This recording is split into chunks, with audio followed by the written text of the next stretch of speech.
A number of people have asked me about the end of the world, what the Orthodox Christian perspective is on the end times, which is what I'm going to make this little talk about. I suppose the first thing we should say is when talking about the end of the world, we should avoid sensationalism. We should avoid extremes.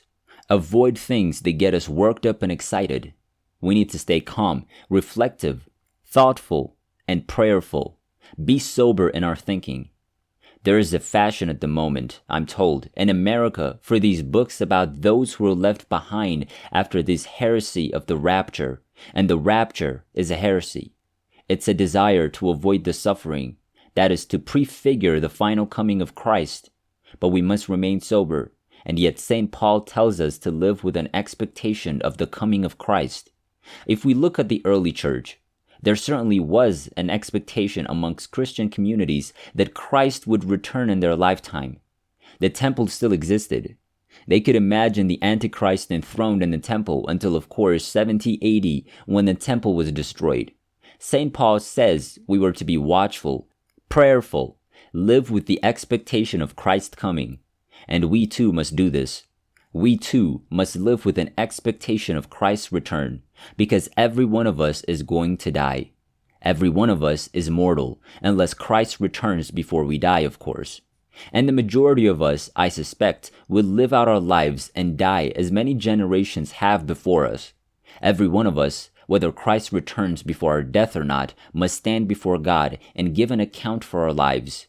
And so the church fathers have taught us that the daily remembrance of our own death, the daily remembrance of our mortality, is the only way we can gain a true perspective on our life, is the only way that we can live a true Christian life, to remember our own death, to live in readiness for our death. Saint Seraphim of Sarov each night would sleep in a coffin, which sounds very extreme to some people, but it was a reminder to him that he shouldn't lay down and end any day unless he was absolutely ready to die and stand before God. In this issue of the signs, many people have asked me about the signs and what to look for before the end of the world. And Jesus, of course, did say we should be watchful. We should look for these signs. First of all, the death of love. We see in the world around us an absence of love. Our own hearts are drying up. Mankind is becoming unloving and egotistical. The individualism of our Western culture particularly is a clear sign that something is going wrong, that evil is running amok, and the preaching of the gospel to the whole world. Certainly, there are a few places now where orthodoxy has not been preached, and the spreading of the truth of orthodoxy is now reaching almost all the corners of the earth. So we can see this happening, particularly with modern communications and transport. But this subject of Antichrist comes up again and again in many people's messages and questions. I'm wary of speaking too much about it. I don't want to add to the sensationalism in YouTube and on the internet.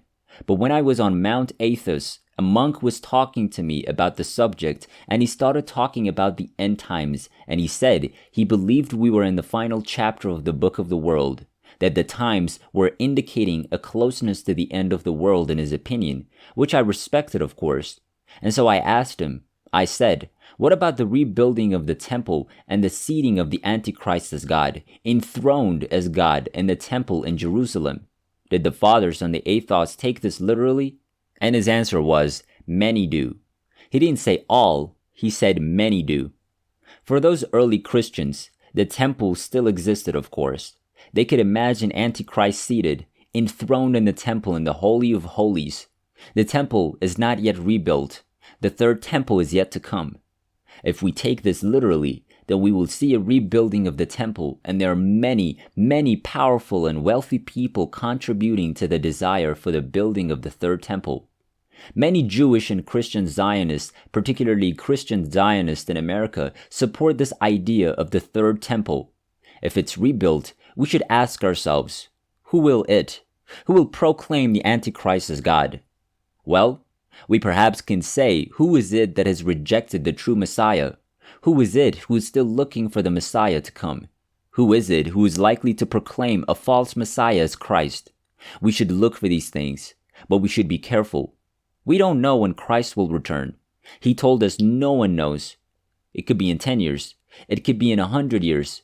Christ isn't limited to anything. Just as his mercy and love is infinite and boundless, so too he can do anything.